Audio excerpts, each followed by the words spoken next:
Guys, আজকে আমার আরেকটি ভক্ত ইউনিক্লো থেকে একটি ফেস মাস্ক পাঠিয়েছে।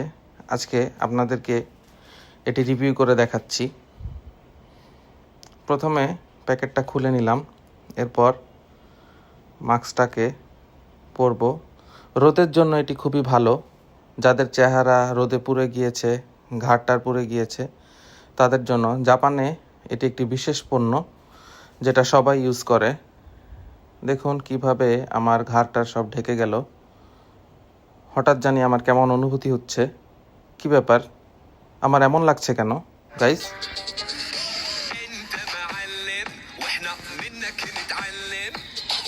انت معلم واحنا منك نتعلم نسكت وانت موجود ما نرضى نتكلم نسكت وانت موجود ما نرضى نتكلم